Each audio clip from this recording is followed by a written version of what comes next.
Thank you, Sue. Thank you, panel, for a really fantastic session. And the strapline that I took away from it was that we just need to get on with it. I'm now delighted to invite to the stage Zahra Bahrololoumi, who is the CEO of Salesforce for UK and Ireland, and also a former techUK board member as well. And of course, Peter Kyle, who's Secretary of State for DCIT. So Zahra, if you'd like to come up, and over to you. Thank you. Thank you, Anthony. Hi, everyone. Good afternoon, and thank you very much for A, joining us today, and B, having us and having me here. It's an absolute privilege to be here with some familiar faces, some old friends, especially to be at techUK's Tech Policy Conference. Now, this has been a session where we've been exploring the incredible opportunities and responsibilities that come with the rapid evolution of AI and digital technologies. For those of you that don't know me, and thank you very much for the introduction, Anthony, I'm Zahra Bahrololoumi. I am the CEO of Salesforce in the UK and Ireland.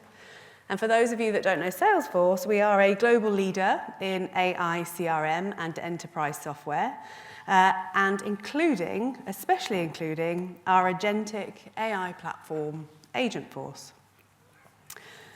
I'm really privileged to be leading the UK and Ireland, and we are so committed to UK in particular because we have invested and pledged to invest $4 billion worth of investment in the UK over the next 5 years to support our AI innovation, our customer success and growth. And we've built upon that, and we have the Salesforce's first ever UK AI centre right here in London, and that is something that is being replicated and growing globally.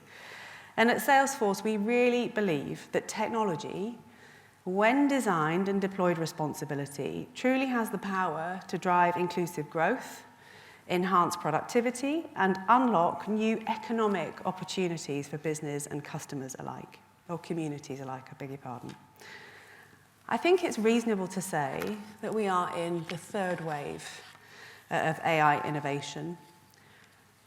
And agentic AI is ushering us into a new world of digital labour, where one can scale and transform whilst augmenting their workforce. But to truly realise AI's potential, we must ensure, and it must not be left unsaid, that innovation has to be trusted, it has to be ethical, and accessible to all. That's why today's conversation is so important. And no one sector, public or private, can shape the future of AI and digital innovation alone. We need at the heart of this strong partnerships between government, business, and civil society to create policies that foster innovation, trust, and fairness. And I think we are at a pivotal moment in the UK. We are positioned as a global leader in AI adoption and tech-driven economic growth. And as businesses, we have a responsibility to contribute to this vision by ensuring AI enhances jobs, it strengthens industries, and benefits society as a whole. And so now, it is my greatest pleasure to introduce the Right Honourable Peter Kyle, Secretary of State for Science, Innovation and Technology, who will address some of these issues in his keynote, and later in the hot seat, a fireside chat with me. So please welcome Secretary of State Peter Kyle. Thanks so much. Thank you, well done.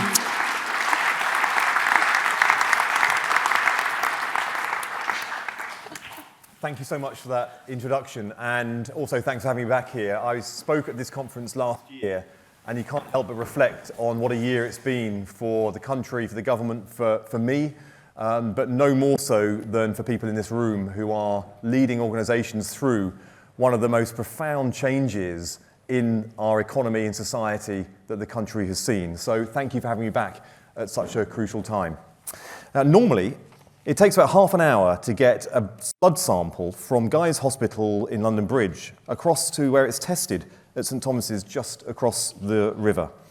Like anything in medicine, even that small time that it takes will have a real difference on patients. Between a quick recovery that can take weeks, months, or even spent bedbound in a hospital waiting for care. Now, we have, the team at Guy's have been acutely aware of that challenge in getting that time down. So working with innovative firms like Aspian, a British startup founded by NHS doctors, and Wing, global drone delivery company, they have decided to find a solution. Fed up with being stuck in traffic jams, they are using drones to deliver blood samples for high-risk patients who suffer from bleeding disorders like haemophilia. Instead of half an hour, delivery now takes just 2 minutes. Make no mistake, this saves lives. The Civil Aviation Authority's decision to extend the trial today is really brilliant news. Too often, though, pioneering projects like these can't get off the ground in Britain, or they flounder in the face of bureaucratic headwinds. Even for the trial, my officials were told that if a single complaint was made about the noise of the drones, then the whole thing would be blown off course. A single noise complaint, and vulnerable people are left waiting for the care that they so desperately need. I think that tells you everything we need to know about what is wrong with Britain right now. In the last decade, we have had a succession of strategies, piecemeal plan after piecemeal plan, and yet, what has changed? Growth is still anemic at best. More households are barely better off than they were in 2010. Across the country, communities are clinging on to the industries that are too fast disappearing because no one has confronted the question of what comes next. You have to ask yourself, why? Why has government after government found it so difficult to design or deliver a coherent plan for our economy? I think part of the answer is a failure to imagine what a better future for our country could actually look like. That is a failure of optimism and an inability to believe in Britain's potential. But without a plan for realising that potential, it's also a failure of pragmatism. What other conclusion can we possibly come to? When the data centres we need to power our digital economy are blocked because they don't like the view from the M25, when the life sciences firms are demanding millions of square feet in new lab space, but over half of the applications for lab space in Oxford are snarled up in an anachronistic planning process. But it doesn't have to be this way. There is 10 times as much lab space in Boston than there is in Oxford, Cambridge, and London combined. In San Francisco, it takes a couple of minutes to hail a self-driving taxi for you and your kids if you are late for the school run. In many cities in China, a drone delivering your takeaway is an ordinary, unremarkable experience. While others have forged ahead, we risk being left behind. And as ever, it is working people who will pay the price. The stats, I'm afraid, are very clear. Mario Draghi's recent report into European competitiveness showed that the vast productivity gap between the EU and the US is almost entirely down to the growth of the tech sector. And Britain is not much better. That's because we have a shortage of brilliant businesses and innovative, that is not because we have a shortage of brilliant businesses and innovative entrepreneurs. And this room is testament to that. We have got the third largest tech sector in the world. Between 2019 and 2023, our digital sector grew 5 times faster than the rest of the economy. But for too long, government has failed to be a reliable partner to you. Our industrial strategy, Invest 2035, will change that.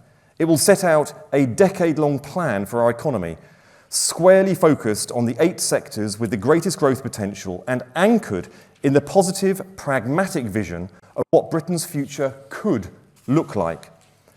There is no possible vision of that future which does not have technologies at its heart. Just as there is no route to long-term growth, no solution to our productivity problem without innovation. That's why I'll be bringing forward, for the very first time, a dedicated plan for our digital and technological sectors. That plan will be a partnership with you and local leaders in regions and with the highest growth potentials. And it will be rooted in a firm belief that technology can be a force for good in working people's lives. Whether that's climate-resistant crops that will provide affordable food in the face of floods and droughts, quantum scanners that will help us understand the devastating diseases like dementia and epilepsy, semiconductors like the ones I saw last week in South Wales, which are now powering every part of our modern life, new telecoms technologies that will allow people and businesses to access the internet anywhere in the UK or protect our armed forces when they are abroad. Drones that can save lives or simply deliver takeaways to your door. Too often, though, British businesses trying to make technologies like these to market face a mountain of red tape. That is bad for growth, and it's bad for British people who spend longer waiting for the products and services that they want. I created the Regulatory Innovation Office to change that, focusing on 4 of the fastest growing, highest impact sectors: engineering biology, AI in healthcare, space, and of course, autonomous technology such as drones. Today, I have announced that David Willits will take on the role of chair of the Regulatory Innovation Office. David brings with him unparalleled wealth of experience. He may have once sat on the other side of the house myself, but very few people in the UK and in the science and technology landscape will doubt his qualifications and appropriateness for this role. He will be a brilliant champion. That's as well, because he has got his work cut out. David and Minister Vallance went to Guy's last Friday. The stifling straitjacket of rules that the team faced before they could start the trial just to keep the drones going, more often than not, kept drones on the ground. It is everywhere that we look. That's why transparent, that's why we are pro-innovation, regulation that is central to the pillar of the digital and technologies in the sector plan that I will release. Today, I've set up a forum to get our regulators ready for the quantum revolution, because I want to give British businesses the confidence they need to embrace a technology that will transform every part of our lives. I've also launched a new funding for engineering biology sandbox, which will help us accelerate the regulatory reform for products like lab-grown organs, for transplant, plant and cell-cultivated meat. This approach is being replicated right across government, even in the places that you would expect it least. Right now, the humble banana, Britain's favourite fruit, is at risk, because almost all of the bananas in the world are genetically identical clones. Panama disease could wipe them all out at once. So Tropic Biosciences, a UK startup based in Norwich, have come up with an alternative. Their gene-edited, disease-resistant bananas offer hope for the future. Better still, they're also developed bananas that, when they ripen, they don't go brown. They've already been licensed for consumption in the Philippines, but not here in the UK. Soon, though, that might change. Bolstered by the reinstatement of the Precision Breeding Working Group, ministers in DEFRA are working on enabling a route to market for precision-bred crops. That will help us to cope with a new era of climate change and flood insecurity. Britain must belong to the bold, not the blockers. Government must not be afraid to reform the way we regulate to favour innovation. Nor must we hesitate to embrace the unpredictable nature of research. One of the challenges of designing a plan for this sector is just how rapidly technology is changing. Imagine if you had published a 10-year plan for AI the day before ChatGPT had been released. You might as well just tear it up and start again the day after release. Though we can see glimpses of the future in places like Guy's Hospital, there is much we simply cannot predict. We can be certain, though, that British science will have a pivotal role to play. To future-proof our industrial strategy, we shouldn't try and guess where research might be up for scientists, that science which hasn't yet even started. Instead, we've got to be a stable partner for our researchers and that our researchers can rely on, working with them to tackle challenges that will define the decade to come. R&D will be the anchor of our sector plan. Today, we've invested another £23 million in cutting-edge telecoms research that will cement the UK's leadership in advanced connectivity projects delivering real, tangible changes for people and businesses right across Britain. From using smart sensors to prevent damp and mould in social housing in Glasgow, to using 5G to help farmers in Sussex monitor the vineyards to maximise their yields. We've announced the winners of our quantum missions pilot competition too. The 10 pioneers we've selected will now get to grips with the barriers that are preventing us from commercialising quantum technologies right around the country. Every one of these investments sends a very clear steer that Britain isn't just the place where tomorrow's companies are born, but the place where they can scale and they can succeed. A place where people who are deciding what the next decade looks like are proud to call Britain home. Because every pound these people spend on British soil has the potential not just to change working people's lives, but to secure our nation's position as a maker, not taker, of tomorrow's technology. That's why I've published the AI Opportunities Action Plan. We cannot afford to simply sit back and wait for the AI revolution to shape us. We've got to step up and make sure that Britain is the place that shapes the revolution that is now unfolding. That will require working with companies to deliver compute infrastructure that the researchers will be relying on. In the action plan, we committed to increasing the capacity for the AI Research Institute resource, our current network of cutting-edge supercomputers, by at least 20-fold by 2030. Today, we are launching market engagement for the private partnerships that we need to meet that commitment. Details on how to take part are now online. If you want to work to secure your stake in the future of this technology, I urge you to get in touch with my department. So we will be bold on regulation, on R&D, and on infrastructure. And I want our businesses right across our economy to be bold too. If we want British people to be the first to benefit from technologies like AI, we've got to empower companies, large and small, with the confidence to adopt them. When I talk about partnerships, it's what I really mean. Purposeful, long-term collaboration in pursuit of a common goal.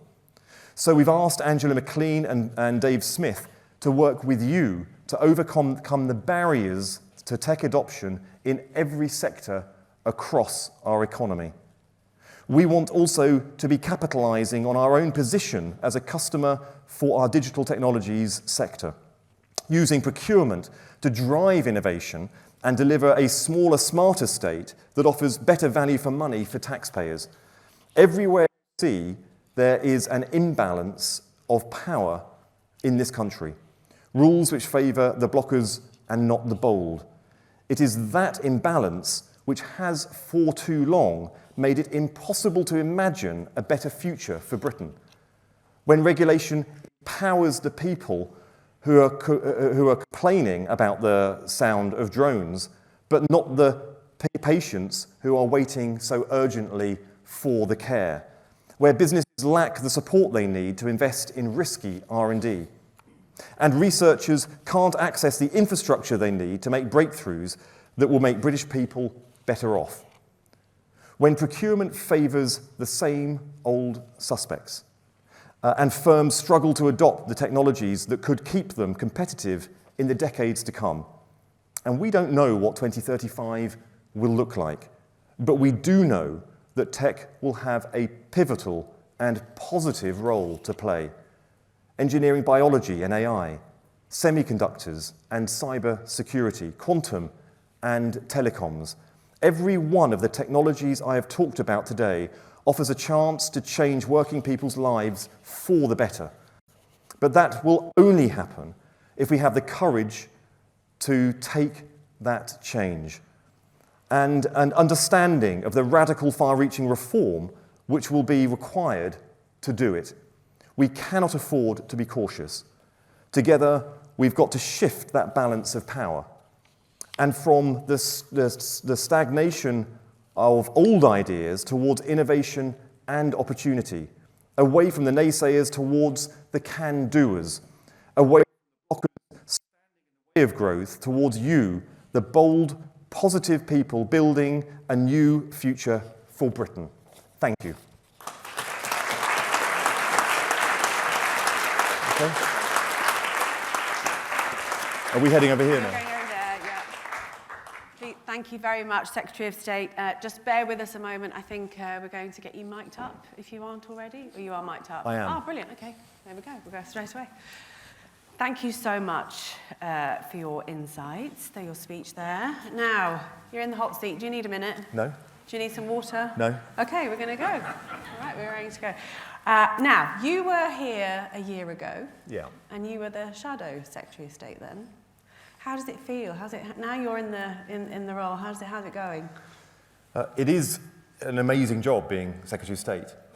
There's no two ways about it. And the way I look at it is not what people sometimes think is you've got this great job, so just get used to it and enjoy, just sort of think long term. This is a bit counterintuitive, but the very second the Prime Minister appointed me to this job, on a day after I'd had no sleep for 2 days, excellent, and you do that walk down Downing Street, and everyone thinks you already know that you're going to get appointed, but you don't. You're not tipped off or given a wink or anything. You wait for the phone to ring, and it does. But that very second that he appointed me, the countdown clock started for me being either sacked or reshuffled. So for me, this is make the most of every minute. Yeah. And I hope that when people see what I said in my words here last year compared to what has already been done, because the great thing about being Secretary of State rather than Shadow Secretary of State is you get to do things. So the Office for Regulatory Innovation is up and running, trialling 4 areas I talked about. We've now undertaken planning reform so that we have additional powers to get lab space done. I've upgraded digital infrastructure to that of national critical infrastructure.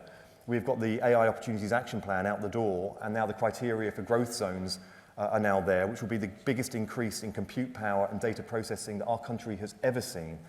We've done the Oxford-Cambridge link, which has now been announced and is being led by Patrick Vallance. This will be the biggest investment in scientific infrastructure in the history of our country. And then in addition to that, I've announced that we will have a gov.uk app that will be available to every citizen in June, followed by the digital wallet, followed by the digital driving licence with all its verification systems so people can prove their identity if they have to, online and offline. And none of that work, nothing, was started before the 4th of July last year. So I hope that people see in me and in this government, we are hungry for change, but I accept that I'm only going to have limited time in this job. I don't know whether it'll be 10 years or 10 months, yeah. But I just want to make the most of every second I have because it is the absolute privilege of a lifetime. Well, you are, and you've been in role 8 months, and it's fabulous to hear all of these things. And actually, you said the word privilege. I feel very privileged to be working in the tech industry, specifically at a time where I think we are, as I say, the 3rd wave of AI in the revolution. What changes have you seen in the last year within the tech sector? I've seen the British, it's really interesting for me to hear Julian on the radio this morning talking about the views of members of techUK. The thing that was just amazing for me was to hear the sense of optimism that people have, not just optimism about tech per se, but optimism of tech, the tech economy and sector in the UK here. That's huge. And innovation is going to come and is going to be more sort of maximised because of the sense of optimism you have. My job is just not to get in the way of it, because when I was in opposition, I kept hearing about all these partnerships between universities and private sector, and when I'd said, well, what's the role of government in this? Everyone would pause or look down at the floor or roll their eyes, and it would always be barriers, things that slowed things down, challenges with funding and challenges with regulation and planning. Noise. Noise, well, now I know. There's all these things that, so I don't just want to get those things out of the way. I want us to be an assertive partner. So when it comes to using the powers that I will have to get lab space built, to get innovation through the regulatory landscape, get it down from sometimes 3 years to less than a year, not cutting corners, but by expediting. These are things I think that I can show that we want to be an active partner for. But I've seen the acceleration of ambition and delivery, not just in government, but being replicated out there in the sector. Now, that's just me catching the bug from the sector. That's not me saying, hurry up, everyone. Yeah. Well, I do want to come back to the sentiment, because I think there are some interesting stats. I think I'm going to pilfer from you, Julian, because I've got a question about that. But I do want to go back to your reference to the AI Opportunities Action Plan, which we saw, the publication at the beginning of the year, led by the brilliant Matt Clifford, CBE. And I have to say, first-hand experience, I felt it was very well received. I really appreciated it. It was clear, it was tangible. But I think now what's going to be really important, and you've alluded to some of the things you're doing already, but what are the next steps to implement this plan? And you've got a fabulous audience here, over 200 people, I think, from the tech sector. What do you expect from us to ensure that this plan is delivered effectively and as quickly as I think you've got that impatience to Well, it's quite happen? simple, because you told me what was getting in the way of you deploying, engineering, designing and deploying, and now we've set about with a plan to get those barriers out of the way. So now you've got to do it. We need to see investment unlocked. We've got to see products and innovations out there. We've got to see the compute that I'm going to deliver for you being used to the maximum. Because can you imagine if I increase the sovereign compute by a factor of 20, and then suddenly I'm at a cabinet meeting and we're not using it. No. And I've got to justify to the Prime Minister why I've just done what I've just done. Yes. So I really don't want to be in that position. So that AI action plan came from a conversation with me and Matt, and when we had the conversation, the task I set him wasn't to look at what government is normally capable of doing and then design a plan within that.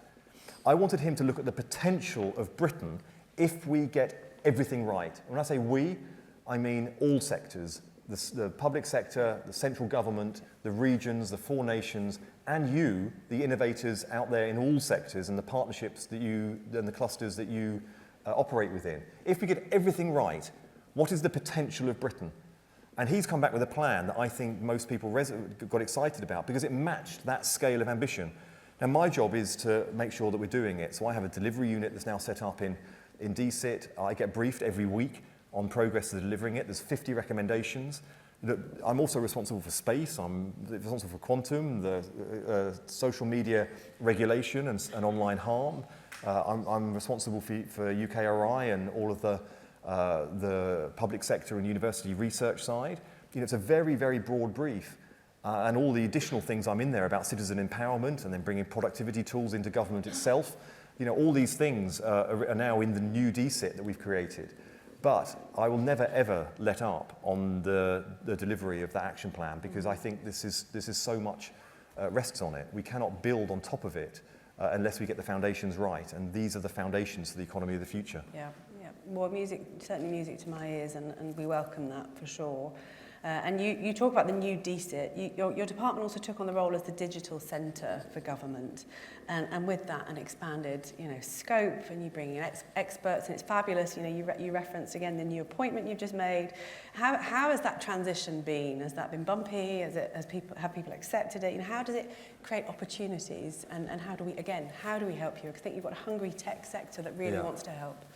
It's been exhilarating. I mean, it has been totally exhilarating.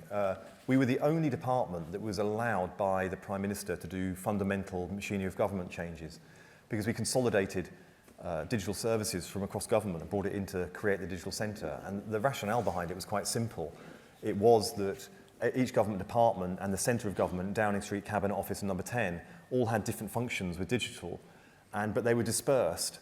And now when you look at the scale of companies and the innovation in companies like Salesforce, then the idea that different government departments can match it or even discuss and negotiate on equal terms is simply for the birds. We had to bring it together and create this resource, which did lots of different things simultaneously. We created a resource of a size and scale that we can now start doing in-house development in a way we couldn't before. So the gov.uk app is designed in-house, the digital wallet and the digital driving license, all designed in-house. A lot of the productivity tools that we're now going to be bringing in, the class of them has been called Humphrey by my department. But this has things like Red Box, is your name Humphrey? Yeah. And then we have other productivity tools like Consult. Consult will reduce the time taken to do consultations by a factor of 1,000, reduce the cost by a factor of 400. So we're now doing these things in-house where we couldn't, but also the partnerships we do. So OpenAI are doing a chatbot based on government resources, like 700,000 pages of government information, and that's going to be integrated fully into the app. So you'll be able to go to chat and have a chat with gov.uk with all of the resources that are behind it in a very human way. So all of these things are possible because of the digital centre. But when I first stood in the first few days in front of all DCIT staff, both physically and online, and explained that I didn't create and want to design the digital centre because I'm just a megalomaniac who wants to hoard power and bring things in from other government departments. Yeah. That's just a side thing. I'm doing it because if you look at what we want to do to transform the citizen experience, to introduce productivity tools into government itself, and to get assertive with a digital uptake across the economy so that we can be an active player in delivering economic growth, the only way I could do these things is by having a powerful digital centre of government. Yeah. So the purpose was first, and the structure followed purpose, and I think that's why it's been a very successful sort of redesign. And it's a great fulcrum point, and it attracts talent, which is exactly what we need.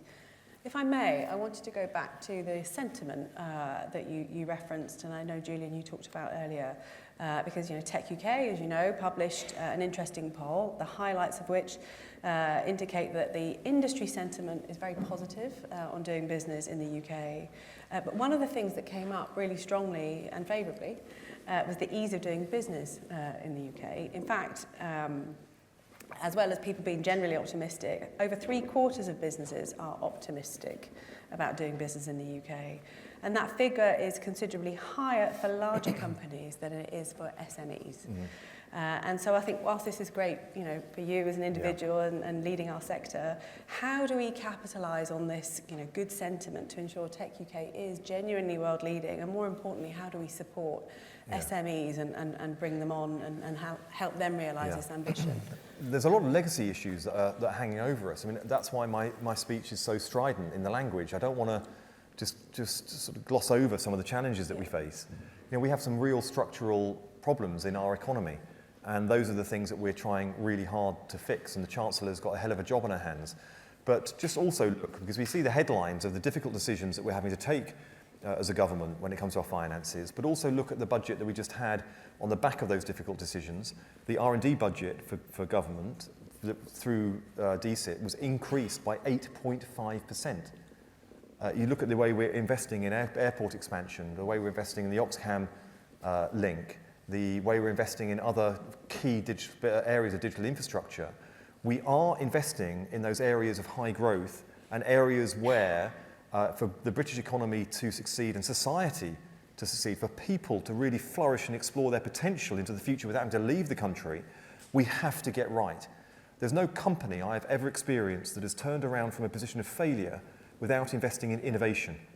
And the same principle is true for our government. That's the case I made during the spending review negotiations for the first time, and it was rewarded. So you see a government that is behind us with the Prime Minister and the Chancellor as well. We are fully aligned on this. But we know that there are also specific challenges with scaling up, and that's why I think it reflected in the sentiment of less optimism in the SME. I bet you it's the smaller bit of the SME market as well. Because we are undercapitalised as an economy. The venture capitalist market here is not as mature as it should be. It doesn't reflect the power of our global economy and our position within it. Yeah. And that's why we're trying to do pension reform, it's trying to look at regulatory reform. As soon as I can get these trials out the door with Rio and invested, and now we've got brilliant David Willits leading it, I want to move on to fintech as well so that we can get the financial instruments you need to incentivise more investment here domestically in the UK, because we know that it needs to be quicker, we know it needs to be larger, and we know that it needs to be more on the side of British technology and not always just incentivising going to California and elsewhere in order to get the money that you need and the speed that you need and to feel you've got people backing you to the hilt in a really instinctive way. We want that to be here. Yeah. Well, I can see that very clearly. Now, I just want to go to adoption, if that's okay, and digital adoption across all business sectors. And, you know, again, as I think about AI and the revolution that we're in, it's often cited as, you know, the thing to revolutionise growth and productivity for organisations. And I just, if I may, I do want to share a stat because I find it quite astonishing if I think about what we do to our own business at Salesforce. You know, we have an agentic layer, so we have an AI capability and we call it Agent Force. Since we launched that, we have applied it to our own business. So we are literally consuming and utilising it ourselves. And our help centre takes some 60 million queries a year. So all of our customers across the globe, 60 million queries a year.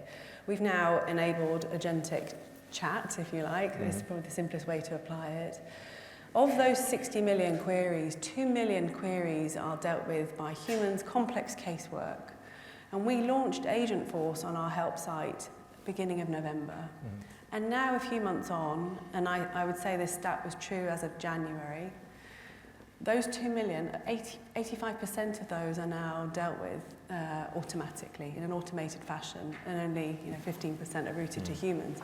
We're now in a very extraordinary position where we have some 3,000 people that we will reskill and redeploy. We will keep them within Salesforce. So just unlocking, and it was a very simple use case, just a help site.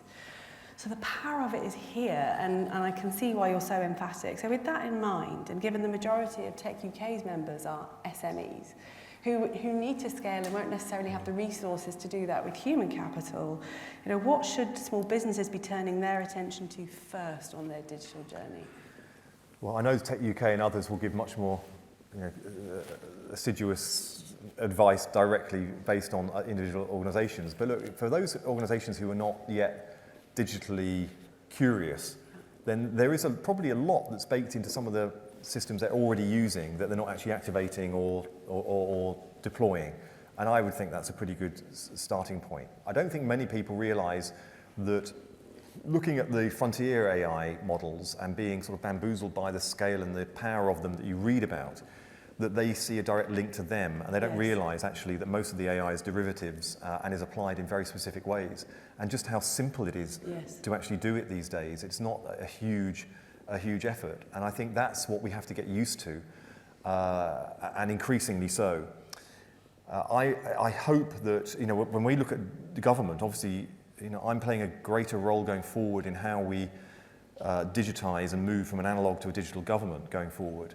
The Prime Minister is, I tell you, he is absolutely laser focused on this. I produced a report back in January, which was the State of Digital Report for Government. It identified across government, having done a review of each government department, £45 billion worth of potential productivity and other savings by moving from analogue to digital. More than half, or about half, of all transactions undertaken by government are analogue. DVLA has done a great job in getting online applications and transactions moving to online, but they still open 45,000 envelopes every day.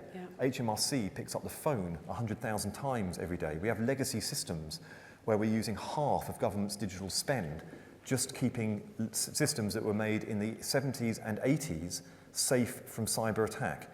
And this is absurd and has got to stop. And I understand all of the reasons why it's been difficult to do in the past. I understand all the difficulties of finding capital investment to tackle what has become a revenue problem. But we are determined to do it. And then on top of it, this isn't just about saving money for the public.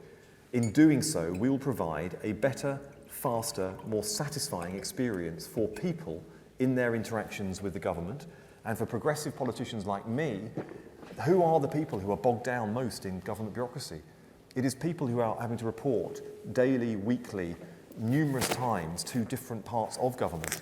And these are people often with housing challenges, with support for getting into work, with disability or health challenges, who have multiple morbidities when it comes to the health service. You know, it is people who are often described as left behind or disadvantaged, who will benefit the most from the transition to this kind of smart, smaller, enabling state. And that's why I'm so driven to do it.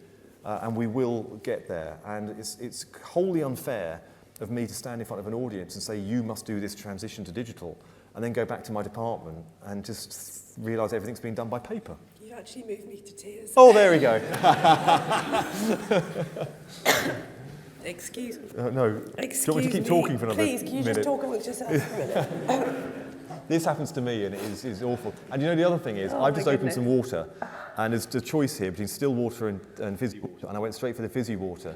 And I've made that mistake once in the House of Commons, and then almost burped into the microphone on the record, which is like one of the hazards you get of speaking in the House of Commons. Why they have fizzy water in the chamber of the House of Commons, I do not know. Oh, you are a gentleman. Thank you for that. Thank you for tap dancing around me there. It's a closing question, if I may, and if my voice holds out for that. Look, you've got a really busy few months ahead of you. Mm-hmm. Sorry, folks, my voice, I don't know what's happened. The industrial strategy expected to be finalised in June. Yes. I am still Zahra. I don't know what's happened to my voice. It's okay. And obviously we've seen the AI Opportunity Plan published. What does the next year hold for you? Delivery. You know, it's delivery. Have you got some water here? I've got water, thank you. It's delivery. We came into office. I tried to understand the problem. I tried to understand the opportunities. You know, when I see that 50% of government transactions is analogue, I don't just think, oh my God, this is a horrible problem. I think this is the most amazing opportunity. Yeah. Imagine being the Secretary of State that cracks that challenge. Well, you know, and you know that's the thing that I see when I look across the entire landscape. You know, we'll run out of domestic compute and data processing capacity in 5 years if we carry on with the growth in it and then the growth of provision. If we just left things all being equal. Of course, it wouldn't stop, it would just move abroad. That has implications for missing out on the economic benefits for our country, but it also means that there are resilience and security issues related to it as well. I don't want to be in that position. But again, I see this incredible opportunity before us. So we came into office, there were things that we very, very genuinely had no idea were issues. Now, you know, I've been heavily criticised and questioned about the exascale project in Glasgow. I didn't cut it. It never existed in the first place. But the smoke and mirrors that had been going on before meant that nobody knew what was happening behind the scenes. So we've got all of that out the door. We have sort of gone back to, you know, the sort of foundations from where we are building. But we are building now on solid foundations. And when I release sort of details of compute going forward and sovereign compute and then also issues with supercomputing, it will be done, it will be fully funded, it will be fully costed, and it will be delivered. So we've gone through this process of understanding the scale of the challenge. In the first few days of being Secretary of State, I was given one of the classified briefings, which a lot of the work of the Secretary of State, my role now is relating to national security, I think much more than I realised before coming in and people realised from looking out. And in that very first briefing I had, I called up the leader of the House and said, I'm going to need another space in the King's Speech for a cybersecurity bill because of the vulnerabilities that I had inherited. So all of these things I had sort of discussed and discovered in the first bit. I commissioned the report, the Digital Centre report, the State of the Digital report, and the AI Opportunities Action Plan. These all landed in the run-up to Christmas and in the new year. So now it is about getting out there and showing, not through words, but through action, that we are delivering, and at the same time, deploying some of the technology to people, because in order to take citizens with us, people with us on this AI journey, it can't all be about government itself. It's got to be about people and connecting people to a better government. And that's why I was so determined that we get the app out the door this year. There will be 11 months since coming into power before a gov.uk app lands. And that, you know, generates so much pride in me, in my department. It's incredible. Now my voice is going. Well, we look forward to catching. What have you done? I'm What is up sorry, here? I don't know what it is. But look, There's something in the air. I was going to ask you if there's anything else you want to say to this lovely crowd here before we close up, and thank you. Well, no, all I want to say Between us. is thank you for the engagement you all gave us, me and my team, from a position of opposition as we put forward our programme of government. Thank you for bearing with us as we've come through into a government in a very difficult position. But I hope you stay in touch.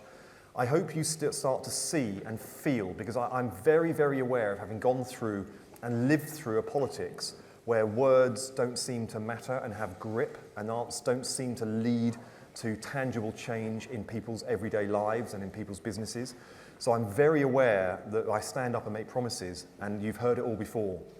So I hope as we move forward, you will start to feel the difference, and that is the way that we turn the optimism that you are now expressing into something that puts food on people's plates, that creates wealth for those people who are innovating and commercialising, and it generates a sense in our country that we can do the things that unfortunately people have started to believe aren't possible anymore, and that is to get a country with an economy that's growing, that everyone benefits from, and we can start to do big things again as a country, because we haven't done big things for too long. And I think if you see the scale of change that we are putting forward, and you are actually out there making the most of, then hopefully people can start to share the optimism that you have right out there across the country. Thank you. I love the mission, love the urgency, love the execution focus, and I'm certain everyone here is behind you and wants to see this to be incredibly successful. We've got a day that's brought together, policymakers, industry leaders, and technology experts to really explore how we can drive forward a digitally powered or an AI-powered future responsibly. And I think, you highlighted it. One, that we want economic resilience, we want strength and competitiveness.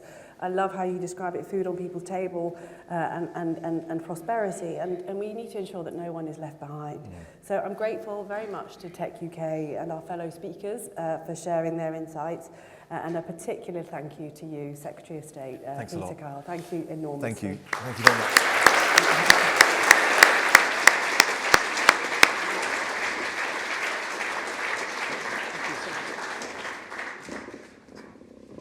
Zahra, Secretary of State, thank you so much for bringing our session today to what I think was a really inspiring close. And I think we really did get to the point where I think both speakers were pretty much talked out by the end of the session. It says at this stage in my programme that it's for me to summarise the course of the day. I'm not going to do that, so I'm sure you'll be quite relieved but it has been a really, really fascinating and interesting day. I think full of optimism, full of purpose, and full of commitment about the kind of change that we need to drive in the UK in the days, weeks, and months ahead. All I'd like to say at this stage is a huge thank you to all of you for joining us today and staying with us throughout the whole of the day. A huge thank you to my team at techUK, who've done a brilliant job putting the programme together and making sure that the event ran really smoothly through the course of the day. But particularly, I'd like to say a special thank you to our sponsors for Salesforce, Microsoft and HP.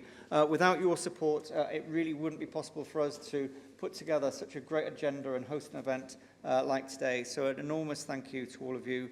And that's it. Thank you very much. It seems to have gone very quickly. Thank you very much, all of you. Thank you.